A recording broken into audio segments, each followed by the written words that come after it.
Hello there, welcome back to RT International. It's just coming up to 12:15 here in Moscow. Oil trains derailing in the United States and Canada are becoming troublingly frequent. Among the most recent, in the US state of Illinois, a train veered off the tracks and stayed ablaze for days.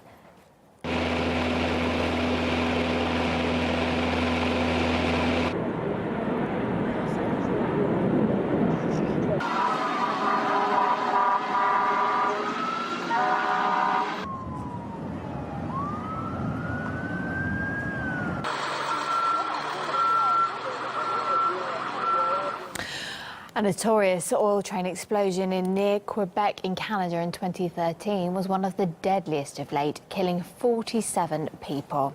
Marina Portnoy takes a look at what's behind this alarming trend. Advances in North America's drilling technology has led to a much-touted boom in oil production over the years. As a result, many more trains are transporting crude and petroleum. A reported 1.5 million barrels move by rail every day. However, the increase in oil shipping has also led to an increase in dangerous and violent accidents. Illinois became the latest casualty when 21 cars of an oil freight train derailed, splitting over and bursting into flames. But this isn't an isolated incident. Since 2008, oil train derailments in the U.S. and Canada have reportedly caused 70,000-gallon tank cars to break open and ignite on several occasions, resulting in huge fires. An investigation by McClatchy found that trains spilled more oil in 2013 than in the previous 4 decades combined. So why is this happening? Well, for one, experts say the tank cars are built with outdated design flaws that go back to the 1960s. The increasing derailments have increased the public's concern surrounding the dangers of shipping crude by train. Another problem, according to reports, is that some of the new oil being transported by rail is lighter and more combustible than older variations of crude oil. While North America's oil boom has been celebrated, some say its continued growth may come with some dangerous drawbacks. Marina Portnoy, RT, New York. Rail industry consultant Jim Scott told us why he expects these incidents to keep happening. There's been a huge increase in the shipment of crude oil, and some of our cars that we use for that are of the older series, built a number of years ago, and there's a newer version of that car, which is a little more crash-worthy than the older one. Until the railroads and the oil companies get together and hire the right people to come up with a car design that is much more crash-worthy than what we have right now, then we're going to continue to see these things happen. My point is, what if something had happened in one of those large cities? What kind of fatalities would you have then? London streets are buzzing with the city's biggest ever recorded population. Forecasts, though, predict the number to rise much further over the next 3 decades. But can the capital handle it? Here's Anastasia Cherkina. That's it. London's population is the highest it's ever been in its history. Over 8.6 million people live in the British capital now, and this number is expected to grow. Just over the last 25 years, the number has increased by 2 million people. And while London's charms may speak for themselves, let's find out what Londoners have to say about sharing these streets with fellow Homo sapiens. Do you think it's a little too crazy here these days? Yeah, I mean, of course. There's only so many houses you can have. There's only so much transport infrastructure.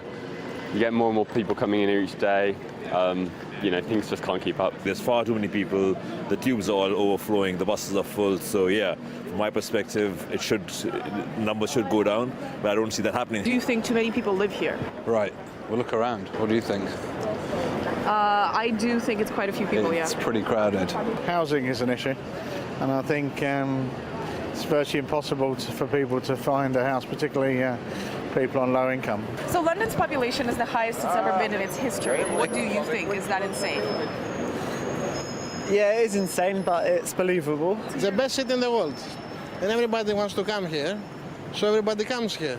I see a lot of people, foreigners who think that as soon as they land in a country, the money's just going to flow from the sky and they're going to be filthy rich, but it's not the case. I mean, the downside is the cost of living here is ridiculous. I mean, I'm from the north, where if I had the money I had down here, I could be living in a mansion, but instead I'm living with 4 random other lads in quite a grotty little flat, but paying quite a lot for it. Officials have promised to keep expanding infrastructure to accommodate the growing population, but skeptics are doubtful that the city can handle more people. And while not everybody may seem ecstatic about sharing these streets, it looks like they'll have to live with it or get out. Forecasts predict 11 million people here in 35 years. Anastasia Churkina, RT, London. Online for you, a solo success in the skies. This Swiss-engineered sun-powered airplane has taken off from Abu Dhabi on a daring 5-month trip around the entire planet. Although not quite so welcome, this one here, this unidentified drone has been spotted over a strategically sensitive site near Paris, with police helicopters failing to spot the dodgy drone. Learn about it online. Ukraine's ongoing strife is due to come up between the EU and the United States as the European Council President visits Barack Obama in Washington. Donald Tusk will also meet Congress members who've been pushing for more active involvement in Ukraine, including supplying arms to Kiev. Political science professor John Meshema told RT's Sophie Shevardnadze that Ukraine would be much better off without meddling from outside. The policies that the West have been pushing, NATO expansion, EU expansion, and democracy promotion, have been disastrous for the Ukrainian people. It's created this present mess that they're in. Ukraine would be much better off if it were a neutral buffer state. The Russians would care much less about it, and they'd be much more inclined to leave it alone. And furthermore, there's no reason that the Russians then couldn't work with the West and with the IMF and with Kiev to turn the economy around in Ukraine and make it an economically flourishing state. But if you continue the present policy, that's not going to happen.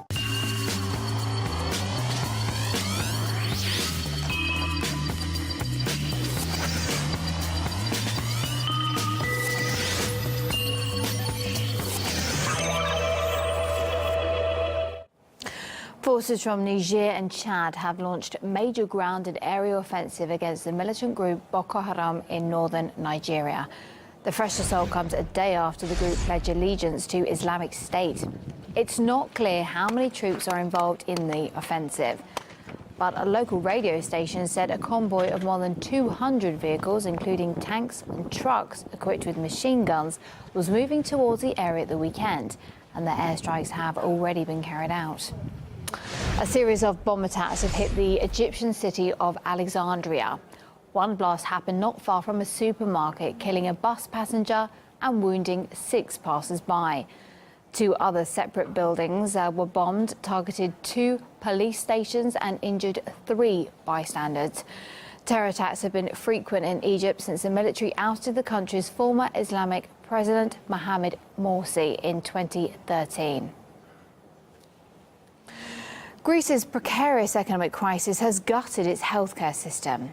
Budget cuts have been thinned hospital staff, forcing many medical facilities to cut their patient capacity. Marina Fanotina reports from a psychiatric hospital that's struggling to cope. These people have mental health problems. Many are unable to take basic care of themselves. They cannot eat or dress. The Daphne Psychiatric Hospital is Greece's biggest. Some of the patients have been here since it was built 50 years ago. They depend totally on this place. They are free to walk around the hospital's large garden whenever they want. Those whose condition allows them can go into town. Some have part-time jobs and spend the money they earn in local shops and cafes. But this could soon all be denied to them. The clinic's head, appointed under the previous government, believes they will be better off elsewhere. Just to be isolated of the rest of the society and away from your family, being more difficult to be back into the community as a functional member of the community. All these forms, in my opinion, the absolute violation. By June, the patients are supposed to leave what has become their home. They will be sent to special wards at several general hospitals in the capital. Some of the clinic's own staff warn it will harm the people they have been caring for. They'll never have what they have here. Those who can't leave their beds, we have around 25 of them.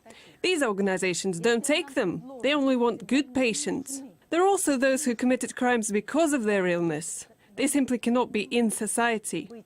I accept the idea that they have to be moved, but not abandoned and forgotten. All patients matter. There are no good or bad ones. Everybody is important. The patients say they don't want to move. They dress me and wash me. It's all right here. I like it here. You want to leave this place? No. Some of the staff I spoke to hinted at darker reasons behind the move, but refused to speak on camera. One doctor told me that it was down to corruption. The state is supposed to allocate 35 million euros to reforming the psychiatric hospital over the next 2 years. Others told me that the grounds of the hospital were being eyed by developers.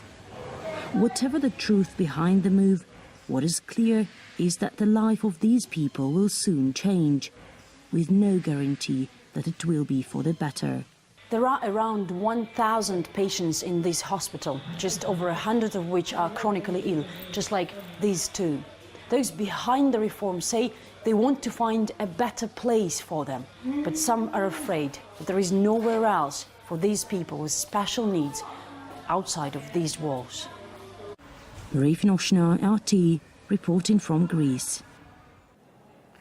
Next, the plight of Syrian families who've discovered that life as refugees is often worse than living in a war zone.